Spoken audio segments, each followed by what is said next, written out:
പുതിയൊരു വീഡിയോയിലേക്ക് എല്ലാവർക്കും സ്വാഗതം. അപ്പോൾ നമ്മൾ ഭാരതീയ ന്യായ സംഹിത പുതിയ സ്പെഷ്യൽ ടോപ്പിക്കാണ് CPO, IRB, SI എന്നീ എക്സാമുകൾക്കുള്ള സ്പെഷ്യൽ ടോപ്പിക്കാണ് നമ്മൾ പഠിച്ചുകൊണ്ടിരുന്നത്. അതിനകത്തിലെ ഭാരതീയ ന്യായ സംഹിത പാർട്ട് 3 ആണിത്. കഴിഞ്ഞ 2 വീഡിയോസ് നമ്മൾ ചെയ്തിട്ടുണ്ട്. ഓക്കെ, അപ്പോൾ മൂന്നാമത്തെ വീഡിയോസാണ്. സെക്ഷൻ 24 വരെ നമ്മൾ ഡിസ്കസ് ചെയ്തിട്ടുണ്ട്. വകുപ്പ് 24 വരെ നമ്മൾ ഡിസ്കസ് ചെയ്തിട്ടുണ്ട്. ഇനി ഈ വീഡിയോയിൽ 25ാമത്തെ വകുപ്പ് മുതലാണ് നമ്മൾ ഡിസ്കസ് ചെയ്യാൻ പോകുന്നത്. നോക്കാം. വകുപ്പ് 25 to 30, വകുപ്പ് 25 മുതൽ 30 വരെ കൺസെൻറ്റ്, സമ്മതം അല്ലെങ്കിൽ അനുമതിയെക്കുറിച്ചാണ് നമ്മൾ പറയുന്നത്. കൺസെൻറ്റ് 25 മുതൽ 30 വരെ, വകുപ്പ് 25 മുതൽ 30 വരെ കൺസെൻറ്റിനെ കുറിച്ചാണ് പറയുന്നത്. ആദ്യത്തെ നോക്കാം, സെക്ഷൻ 25 അല്ലെങ്കിൽ വകുപ്പ് 25 നോക്കാം. വകുപ്പ് 25 പ്രകാരം മരണമോ കഠിന ദേഹോപദ്രവമോ സംഭവിക്കാമെന്ന കാര്യം അറിഞ്ഞുകൂടാതെയും അങ്ങനെയുള്ള ഉദ്ദേശമില്ലാതെയും ഒരാൾ ഒരു കൃത്യം ചെയ്യുമ്പോൾ ആ കൃത്യം കാരണമായി ഉണ്ടാകുന്ന ഉപദ്രവങ്ങൾ സഹിച്ചുകൊള്ളാമെന്ന് കൃത്യമായി മനസ്സിലാക്കുന്ന വിധത്തിൽ 18 വയസ്സിന് മേൽ പ്രായമുള്ള ഒരാൾ സമ്മതിക്കുകയും ചെയ്യുന്ന വേളയിൽ സംഭവിക്കുന്ന പ്രവൃത്തികൾ കുറ്റമായി മാറില്ല അല്ലെങ്കിൽ കുറ്റകരമാവില്ല. സംഭവിക്കുന്ന പ്രവൃത്തി കുറ്റകരമാവില്ല. എന്താണെന്ന് നോക്കാം. അതിൻ്റെ ഉദാഹരണം പറഞ്ഞിട്ടുണ്ട്. ഞാൻ എപ്പോഴും പറയും, ആദ്യം നമ്മൾ എന്ത് നോക്കുക, ഉദാഹരണം നോക്കുക. ഉദാഹരണം നോക്കുമ്പോൾ നമുക്ക് ഏകദേശം എന്താണെന്ന് മനസ്സിലാവും. എന്നിട്ട് നമ്മൾ എന്താണ് ഈ സെക്ഷൻ ഒന്ന് വായിച്ചു നോക്കുക. ആദ്യം ഉദാഹരണം നോക്കിയേ. എയും ബിയും വിനോദത്തിനായി പരസ്പര സമ്മതത്തോടെ ബോക്സിങ്ങിൽ ഏർപ്പെടുന്നു. ബോക്സിംഗ് മത്സരം അറിയാമല്ലോ. രണ്ടുപേര് തമ്മിൽ ബോക്സിംഗ് മത്സരത്തിൽ ഏർപ്പെടുമ്പോൾ അവർക്ക് അങ്ങോട്ടും ഇങ്ങോട്ടും എന്ത് ചെയ്യുന്നുണ്ട്, ഹാനികൾ സംഭവിക്കാറുണ്ട് അല്ലേ. മുറിവുകൾ, ചതവുകൾ അല്ലെങ്കിൽ അങ്ങനെയുള്ള ദേഹോപദ്രവങ്ങൾ ഏൽക്കാൻ ഇടയുണ്ട്. മത്സരത്തിനിടയിൽ അപകടങ്ങൾ സംഭവിച്ചേക്കാം എന്ന ബോധം രണ്ടുപേർക്കുണ്ട്. ചില മത്സരങ്ങളിലൊക്കെ ആളുകൾ മരിച്ചു വരെ പോകാറുണ്ട് അല്ലേ. അപ്പം മരിച്ചു പോകും അല്ലെങ്കിൽ ഇത് ബോക്സിങ്ങിനകത്ത് എന്തെങ്കിലും അപകടം സംഭവിക്കും എന്ന് അറിഞ്ഞുകൊണ്ട് പരസ്പരം രണ്ടുപേരും രണ്ടുപേരുടെയും സമ്മതത്തോടെയാണ് ബോക്സിങ് ചെയ്യുന്നത് അല്ലെങ്കിൽ ബോക്സിംഗ് മത്സരത്തിൽ ഏർപ്പെടുന്നത്. ഈ ബോധം രണ്ടുപേർക്കുമുണ്ട്. അങ്ങനെ തികച്ചും ന്യായമായ രീതിയിൽ മത്സരിക്കുമ്പോൾ എ കാരണം ബി പരിക്ക് പറ്റിയെങ്കിൽ ഇവിടെ എ കുറ്റക്കാരനായി കാണാൻ സാധിക്കില്ല. അപ്പം രണ്ടുപേരുടെയും സമ്മതത്തോടു കൂടി എയും ബിയും രണ്ടുപേരും കൂടെ എന്തെങ്കിലും മത്സരത്തിൽ ഏർപ്പെടുന്നു. ആ മത്സരത്തിനിടയിൽ ഉണ്ടായേക്കാവുന്ന അപകടങ്ങളെക്കുറിച്ച് വ്യക്തമായ ധാരണ രണ്ടുപേർക്കുമുണ്ട്. രണ്ടുപേരും തികച്ചും ന്യായമായ രീതിയിൽ മത്സരിക്കുമ്പോൾ എ കാരണം ബിക്ക് എന്തെങ്കിലും പരിക്ക് പറ്റിയാൽ ഇവിടെ എ കുറ്റക്കാരനായി കാണാൻ സാധിക്കില്ല.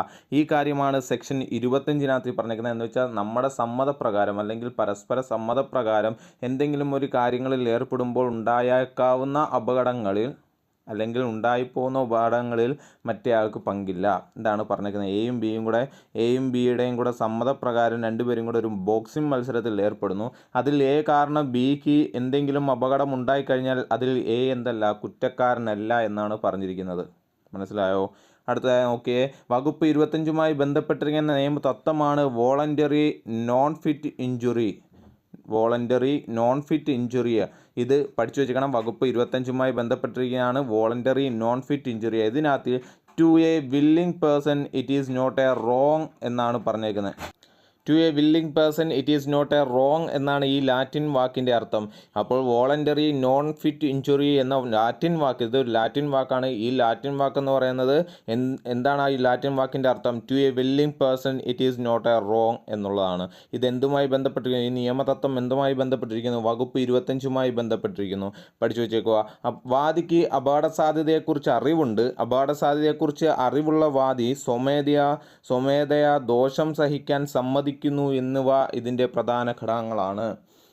അപ്പം വാദിക്ക് ഇതിനകത്തിൽ ചേർന്ന് കഴിഞ്ഞാൽ അപകടം ഉണ്ടാകും, ഇത് ചെയ്താൽ അപകടം ഉണ്ടാകും എന്ന സ്വമേധയാ അറിവുണ്ടായിട്ട് ഈ അപകടം സഹിക്കാൻ അയാൾ സമ്മതിക്കുന്നു എന്നാണ് ഇതിനകത്തിലെ പ്രധാന ഘടകം.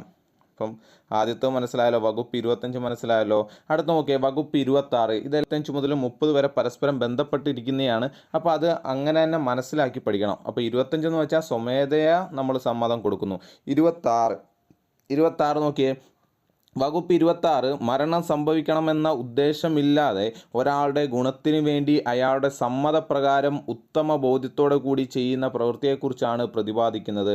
എന്താ പറഞ്ഞിരിക്കുന്നത്? വകുപ്പ് 26 എന്ന് വെച്ചാൽ എന്താ? മരണം സംഭവിക്കുമെന്ന ഉദ്ദേശമില്ലാതെ, അയാൾ മരിച്ചു പോകുന്ന ഉദ്ദേശമില്ലാതെ അയാളുടെ ഗുണത്തിനു വേണ്ടി അയാളുടെ സമ്മതപ്രകാരം ഉത്തമ ബോധ്യത്തോടു കൂടി ചെയ്യുന്ന പ്രവൃത്തിയെക്കുറിച്ചാണ് വകുപ്പ് 26 പ്രതിപാദിക്കുന്നത്.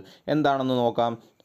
എ എന്ന ഡോക്ടർ അസഹനീയമായ വേദനയും ദുരിതവും അനുഭവിക്കുന്ന ബി എന്ന രോഗിയെ ചിലപ്പോൾ മരണം സംഭവിച്ചേക്കാമെന്നറിഞ്ഞുകൊണ്ട് ബിയുടെ സമ്മതത്തോടെ ശസ്ത്രക്രിയയ്ക്ക് വിധേയനാക്കുന്നു. മനസ്സിലായോ? എ എന്ന് പറയുന്ന ഡോക്ടർ ബി എന്ന് പറയുന്ന രോഗിയുടെ സമ്മതത്തോടെ അയാളുടെ ജീവൻ രക്ഷിക്കാനായി അയാളുടെ പൂർണ്ണ സമ്മതത്തോടെ എന്ത് ചെയ്യുന്നു? ഓപ്പറേഷൻ ചെയ്യുമ്പോൾ ഇവിടെ ഓപ്പറേഷൻ ചെയ്യുമ്പോൾ ബി മരിച്ചു പോവുകയാണെങ്കിൽ എന്ത് ചെയ്യുക? എ അതിൽ കുറ്റക്കാരനല്ല എന്നാണ് പറഞ്ഞിരിക്കുന്നത്. ഇവിടെ ബി മരണം സംഭവിക്കണമെന്ന ഉദ്ദേശമില്ലാതെ, ഇവിടെ ബിയുടെ ജീവൻ രക്ഷിക്കണം എന്ന ഉദ്ദേശത്തോടു കൂടിയാണ് എന്ത് ചെയ്യുന്നത്? ഈ ഓപ്പറേഷൻ ചെയ്യുന്നത്, സംരക്ഷിക്കാനും ഓപ്പറേഷൻ ചെയ്യുന്നത്. അങ്ങനെ ഓപ്പറേഷൻ ചെയ്യുമ്പോൾ ബിക്ക് എന്തെങ്കിലും പറ്റിപ്പോയാൽ അതിൽ ആര് കുറ്റക്കാരനല്ല? എ കുറ്റക്കാരനല്ല എന്നാണ് പറയുന്നത്. മനസ്സിലായോ? ഇനി ഇതൊന്ന് വായിച്ചു നോക്കിയേ. വകുപ്പ് 26 പ്രയോഗികമാകണമെങ്കിൽ ചില വ്യവസ്ഥകൾ പാലിക്കണം. എന്താണെന്ന് നോക്കാം. ആ പ്രവൃത്തി മരണത്തിന് കാരണമാകാൻ ഉദ്ദേശിച്ചുള്ളതായിരിക്കരുത്. ആ പ്രവൃത്തി എന്ന് വെച്ചാൽ മനഃപൂർവ്വം അയാളെ കൊല്ലാൻ വേണ്ടി അയാളെ നിന്ന് സമ്മതം മേടിച്ച് ഓപ്പറേഷൻ ചെയ്യരുത് എന്നാണ് പറഞ്ഞിരിക്കുന്നത്. ആ പ്രവൃത്തി അയാളുടെ ജീവൻ രക്ഷിക്കാനുള്ളതായിരിക്കണം എന്നാണ് പറഞ്ഞേക്കുന്നത്. വ്യക്തിയുടെ നന്മയ്ക്കായി അത് നല്ല വിശ്വാസത്തോടെ ചെയ്യുന്നതായിരിക്കണം. കേട്ടോ, അയാളുടെ നന്മയ്ക്കായിരിക്കണം നമ്മളത് ചെയ്യേണ്ടത്. ആ വ്യക്തി പ്രത്യക്ഷമായോ പരോക്ഷമായോ ഉപദ്രവം സഹിക്കാനോ അതിൻ്റെ അപകട സാധ്യത ഏറ്റെടുക്കാനോ സമ്മതം നൽകിയിരിക്കണം. അയാളുടെ സമ്മതത്തോടു കൂടിയായിരിക്കണം ചെയ്യേണ്ടത്. ഇതാണ് വകുപ്പ് 26 പറയുന്നത്. മനസ്സിലായോ? അടുത്ത് നോക്കിയേ വകുപ്പ് 27. ഇനി അങ്ങനെ സമ്മതം കൊടുക്കാൻ കഴിയാത്ത വിധത്തിലുള്ള ആളാണെങ്കിൽ, എന്ന് വെച്ചാൽ കൊച്ചുകുട്ടികളാണെങ്കിൽ, അല്ലെങ്കിൽ എന്തെങ്കിലും വയ്യായ്മയുള്ള ആളുകളാണെങ്കിൽ, ബുദ്ധിസ്ഥിരതയില്ലാത്ത ആളുകളാണെങ്കിൽ അവരെക്കുറിച്ച് പ്രതിപാദിക്കുന്നതാണ് വകുപ്പ് 27. നോക്കാം. വകുപ്പ് 27 നോക്കിയേ. അടുത്ത വകുപ്പ് ഒന്ന് നോക്കിയേ. രക്ഷകർത്താവിൻ്റെ സമ്മതത്താലോ ഒരു കുട്ടിക്ക് വേണ്ടിയോ അല്ലെങ്കിൽ മാനസികാസ്വാസ്ഥ്യമുള്ള ഒരാളുടെ ഗുണത്തിന് വേണ്ടി ഉത്തമ വിശ്വാസത്തോടെ ചെയ്യുന്ന പ്രവൃത്തിയെക്കുറിച്ച് പ്രതിപാദിക്കുന്ന വകുപ്പാണ് സെക്ഷൻ 27. അപ്പോൾ കൊച്ചുകുട്ടിയുടെ രക്ഷകർത്താവോ അല്ലെങ്കിൽ മാനസികാസ്വാസ്ഥ്യമുള്ള ആൾക്കാരെ നോക്കുന്ന ഗാർഡിയൻസ് ആയാലും അവർ ചെയ്യുന്നതിലാണോ അല്ലെങ്കിൽ അവരുടെ സമ്മതത്താലോ ഉണ്ടായേക്കാവുന്ന പ്രവൃത്തിയെക്കുറിച്ചാണ് വകുപ്പ് 27 പ്രതിപാദിക്കുന്നത്. നോക്കാം എന്താണെന്ന്. വകുപ്പ് 27 പ്രകാരം 12 വയസ്സിന് താഴെയുള്ള കുട്ടിക്കോ മാനസികാസ്വാസ്ഥ്യമുള്ള വ്യക്തിക്കോ വേണ്ടി അവരുടെ നന്മയെ ഉദ്ദേശിച്ച്, ഈ കുട്ടിയുടെ അല്ലെങ്കിൽ മാനസികാസ്വാസ്ഥ്യതയുള്ള വ്യക്തിയുടെ നന്മയ്ക്ക് ഉദ്ദേശിച്ച് ഉത്തമ വിശ്വാസത്തോടെ രക്ഷകർത്താവോ അവരുടെ നിയമാനുസൃത സംരക്ഷണ ചുമതലയുള്ള വ്യക്തിയോ ചെയ്യുന്ന പ്രവൃത്തിയാൽ എന്തെങ്കിലും ഹാനി ഈ കുട്ടിക്കോ ഈ മാനസികാസ്വാസ്ഥ്യമുള്ള വ്യക്തിക്കോ ഉണ്ടായാൽ അത്തരം പ്രവൃത്തികൾ കുറ്റകരമല്ല എന്നാണ് വകുപ്പ് 27 പറയുന്നത്. എന്താണെന്ന് നോക്കാം. നോക്കിയേ. എ എന്ന് പറയുന്ന ഒരു രക്ഷകർത്താവ് തൻ്റെ കുഞ്ഞിന് ഗുരുതരമായ രോഗം ഭേദമാക്കാനായി ഒരു ഡോക്ടറിനെ സമീപിക്കുന്നു. ഓപ്പറേഷൻ നടത്തിയാൽ കുഞ്ഞിന് മരണം സംഭവിച്ചേക്കാം എന്ന് അറിവുണ്ടായിട്ടും കുഞ്ഞിൻ്റെ നന്മയെ കരുതി ഓപ്പറേഷന് സമ്മതം നൽകുന്നു. മനസ്സിലായോ? എന്താ പറഞ്ഞേക്കുന്നത്? തൻ്റെ കുഞ്ഞിൻ്റെ ഗുരുതരമായ രോഗം ഭേദമാക്കാനായി ഒരു ഡോക്ടറിനെ സമീപിക്കുമ്പോൾ ആ ഡോക്ടർ പറയുന്നു ഓപ്പറേഷൻ നടത്തിയാൽ ചിലപ്പോൾ കുഞ്ഞ് മരിച്ചു പോയേക്കാം എന്നറിഞ്ഞിട്ടും കുഞ്ഞിൻ്റെ നന്മയ്ക്ക് വേണ്ടി അല്ലെങ്കിൽ കുഞ്ഞിൻ്റെ രക്ഷയ്ക്ക് വേണ്ടി എന്ത് ചെയ്യുന്നു? ഓപ്പറേഷൻ നടത്താൻ വേണ്ടി ഇവിടെ സമ്മതം നൽകുന്നു. അങ്ങനെ ഓപ്പറേഷൻ നടക്കുമ്പോൾ എക്ക് എന്തെങ്കിലും ഹാനി സംഭവിച്ചാൽ അങ്ങനെ ഓപ്പറേഷൻ നടത്തുമ്പോൾ ഈ കുഞ്ഞിന് എന്തെങ്കിലും ഹാനി സംഭവിച്ചാൽ ഇവിടെ കുറ്റക്കാരനല്ല എന്നാണ് പറയുന്നത്. കുഞ്ഞിൻ്റെ മരണം ആഗ്രഹിക്കാത്തതിനാലും രോഗാവസ്ഥയിൽ നിന്ന് കുഞ്ഞ് മോചിതനാകണമെന്ന ഉദ്ദേശത്തോടു കൂടിയുമാണ് സമ്മതം നൽകിയത്. അതിനാൽ വകുപ്പ് 27 പരിധിയിൽ വരുന്നു. 27 അനുസരിച്ച് കുറ്റക്കാരനല്ല എന്നാണ് പറയുന്നത്. ഓക്കെ, അടുത്ത വകുപ്പ് നോക്കാം. വകുപ്പ് 28. ഒരു വ്യക്തി നൽകുന്ന സമ്മതം ഈ നിയമത്തിലെ ഒരു വകുപ്പ് പ്രകാരവും ഉദ്ദേശിച്ച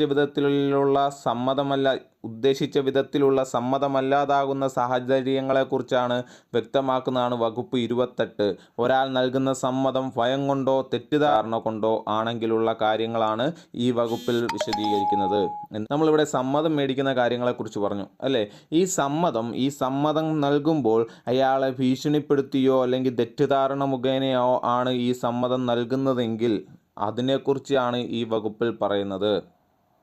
നോക്കിയേ, ഒരു വ്യക്തി നൽകുന്ന സമ്മതം ഈ നിയമത്തിലെ ഒരു വകുപ്പ് പ്രകാരവും ഉദ്ദേശവിധത്തിലുള്ള സമ്മതമല്ലാതാകുന്ന സാഹചര്യത്തിൽ, നമ്മളിപ്പോൾ 25, 26, 27 അല്ലേ, 3 രീതിയിലുള്ള സമ്മതങ്ങൾ പഠിച്ചു.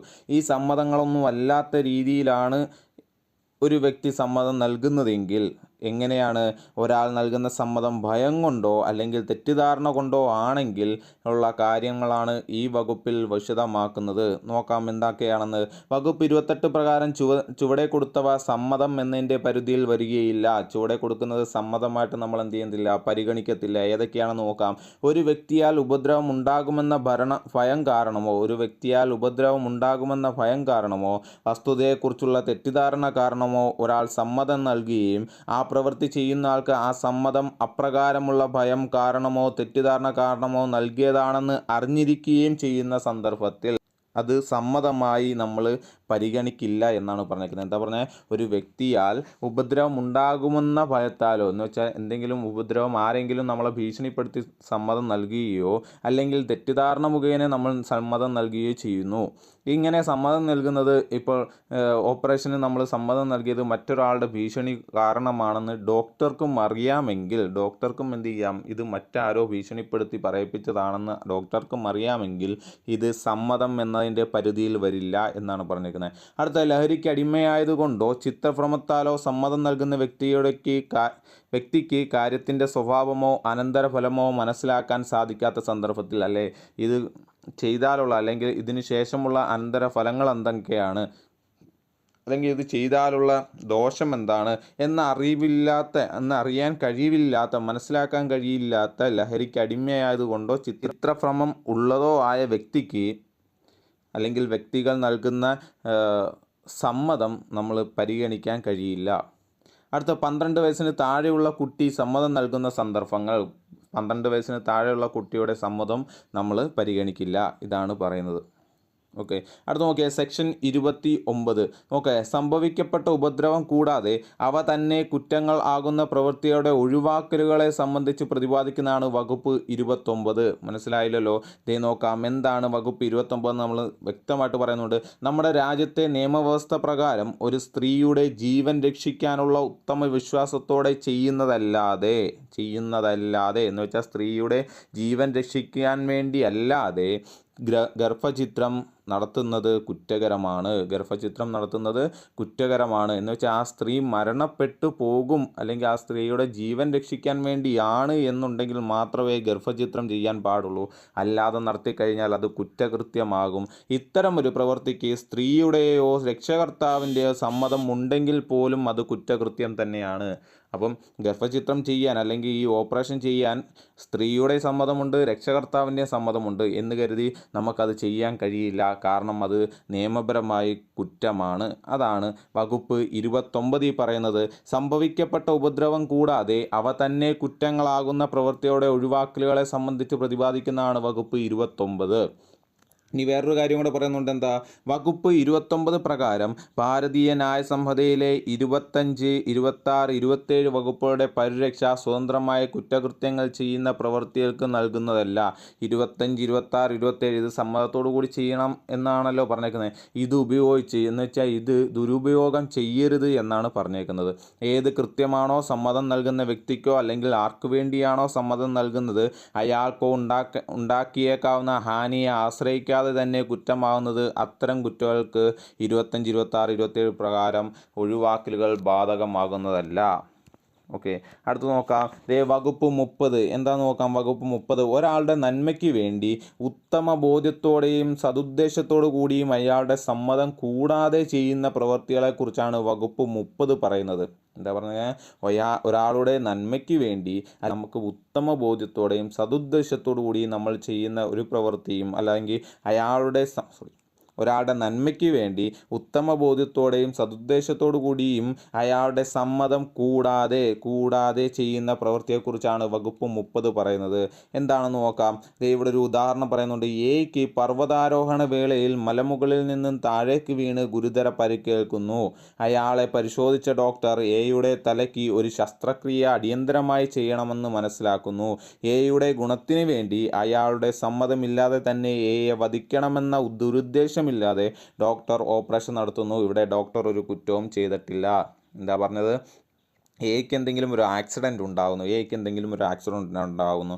പെട്ടെന്നൊരു ഓപ്പറേഷൻ നടത്തിയില്ലെങ്കിൽ എ മരിച്ചു പോകും അല്ലെങ്കിൽ മരണപ്പെട്ടു പോകുമെന്ന് മനസ്സിലാക്കിയ ഡോക്ടർ അയാളുടെ സമ്മതം, എയ്ക്ക് ആക്സിഡൻറ്റ് പറ്റി കിടക്കുമല്ലേ, അപ്പോൾ അയാളുടെ സമ്മതം എടുക്കാൻ കഴിയില്ലല്ലോ. അപ്പോൾ അയാളുടെ സമ്മതം കൂടാതെ എന്ത് ചെയ്യുന്നു? ഓപ്പറേഷൻ ചെയ്യുന്നു. ഇതാണ് പറഞ്ഞേക്കുന്നത്. നോക്കിയേ, വകുപ്പ് 30 ബാധകമാകുന്ന സാഹചര്യങ്ങൾ ഇവയാണ്. നോക്കാം ഏതൊക്കെയാണെന്ന്. ഒരാളുടെ നന്മയ്ക്ക് വേണ്ടി ഒരു കാര്യം ചെയ്യേണ്ടി വരികയും എന്നാൽ പ്രസ്തുത വ്യക്തിക്ക് തൻ്റെ സമ്മതം പ്രകടിപ്പിക്കാൻ സാധിക്കാതിരിക്കുകയും ചെയ്യുക. അല്ലേ, അപകടത്തിൽ പറ്റി കിടക്കുന്ന ആൾക്ക് എന്ത് ചെയ്യുക? റെസ്പോൺസ് ചെയ്യാൻ കഴിയാതെ വരികയും ചെയ്യുക. സമ്മതം നൽകാനുള്ള സാഹചര്യം നിയമനാശ്രിത രക്ഷകർത്താവിന് പ്രസ്തുത വേളയിൽ ഇല്ലാതിരിക്കുക. ഇത് ചെയ്യേണ്ട സമയത്ത് അല്ലെങ്കിൽ ഓപ്പറേഷൻസ് ചെയ്യുന്ന സമയത്ത് രക്ഷകർത്താക്കൾ അടുത്തില്ലാത്ത വ്യക്തികളാവുക, അല്ലെങ്കിൽ ഇല്ലാത്ത വ്യക്തികളുടെ കാര്യമാണ് പറയുന്നത്. ഇത്തരം സാഹചര്യങ്ങൾ അയാളുടെ ഗുണത്തിന് വേണ്ടി ഉത്തമ വിശ്വാസത്തോടു കൂടി ആ പ്രവൃത്തി ചെയ്യപ്പെടുന്നു എങ്കിൽ ആ പ്രവൃത്തിയാൽ അയാൾക്കുണ്ടാകുന്ന ഹാനി ഒരു കുറ്റമായി തീരുന്നതല്ല. അയാളുടെ ജീവൻ രക്ഷിക്കാൻ വേണ്ടി നമ്മൾ ശ്രമിക്കുമ്പോൾ ഉണ്ടായിപ്പോയേക്കാവുന്ന ഹാനി കുറ്റകരമല്ല എന്നാണ് പറഞ്ഞിരിക്കുന്നത്. അപ്പം വകുപ്പ് 25 മുതൽ 30 വരെ നമ്മൾ പറഞ്ഞു അല്ലേ? ഓക്കെ ആണോ? ഇതെല്ലാം സമ്മതത്തെക്കുറിച്ച് പറയുന്നതാണ്. അതൊരു ഓർഡറിലാക്കിയാണ് പറഞ്ഞിരിക്കുന്നത്. അതങ്ങനെ തന്നെ പഠിക്കുക, നിങ്ങൾക്ക് തെറ്റിപ്പോത്തില്ല. അടുത്ത വകുപ്പ് 31 communication made in good faith എന്താണെന്ന് നോക്കാം. ഉത്തമ വിശ്വാസത്തിൽ നടത്തിയ ആശയവിനിമയത്തെക്കുറിച്ചാണ് ഈ വകുപ്പ് 31 പ്രതിപാദിക്കുന്നത് അല്ലേ? Communication made in good faith എന്ന് വെച്ച് കഴിഞ്ഞാൽ എന്താ? ഉത്തമ വിശ്വാസത്തിൽ നമ്മൾ നടത്തുന്ന ആശയവിനിമയത്തെക്കുറിച്ചാണ് പ്രതിപാദിക്കുന്നത്. വകുപ്പ് 31 പ്രകാരം ഒരു വ്യക്തിയുമായി അദ്ദേഹത്തിൻ്റെ ഗുണത്തിന് വേണ്ടി ഉത്തമ വിശ്വാസത്തോടെ ആശയവിനിമയം നടത്തുമ്പോൾ അതിൻ്റെ ഭാഗമായി ഉണ്ടാകുന്ന ഒരു പ്രവൃത്തി കുറ്റമായി തീരുന്നതല്ല. എന്താ പറഞ്ഞേക്കുന്നത്? വകുപ്പ് 31 പ്രകാരം ഒരു വ്യക്തിയുമായി നമ്മൾ എന്ത് ചെയ്യുന്നു? ഒരു ആശയവിനിമയം നടത്തുന്നു. അത് കേട്ട് ആ വ്യക്തിക്ക് എന്തെങ്കിലും ഒരു ഹാനി സംഭവിച്ചു കഴിഞ്ഞാൽ നമ്മൾ അതിന് ഉത്തരവാദിയല്ല എന്നാണ് പറയുന്നത്. അതിനൊരു എക്സാമ്പിൾ അവർ പറയുന്നുണ്ട്. എ എന്ന സർജൻ തൻ്റെ രോഗിയോട് പറയുകയാണ്, ചികിത്സയ്ക്കിടയിൽ രോഗി മരിച്ചു പോകാൻ സാധ്യതയുണ്ടെന്ന കാര്യം ഉത്തമ വിശ്വാസത്തോടെ അറിയിക്കുന്നു. ഇത് കേട്ട് രോഗി അതിൻ്റെ ആഘാതത്തിൽ മരണത്തിന് കീഴടങ്ങുന്നു. എന്ന് വെച്ചാൽ എന്തെങ്കിലും അറ്റാക്ക് വന്നു മരണപ്പെട്ടു പോകുന്നു. ഇത്തരം ഒരു ആശയവിനിമയം രോഗിയിൽ ഉണ്ടാക്കുന്ന ആഘാതം രോഗിയുടെ മരണത്തിന് തന്നെ കാരണമാകുമെന്ന് എയ്ക്ക് അറിയാമെങ്കിലും ഇവിടെ എ ഒരു കുറ്റവും ചെയ്തിട്ടില്ല. പറഞ്ഞു മനസ്സിലായോ? എന്ന് സാറേ അത് ദുരുദ്ദേശത്തോടെ ആയിരിക്കരുത്, ഗുണത്തിനു വേണ്ടി ഉത്തമ വിശ്വാസത്തോടെ ആയിരിക്കണം ആ ആശയവിനിമയം നടത്തുന്നത്. അതും കൂടെ ഓർത്തു വെച്ചേക്കണം.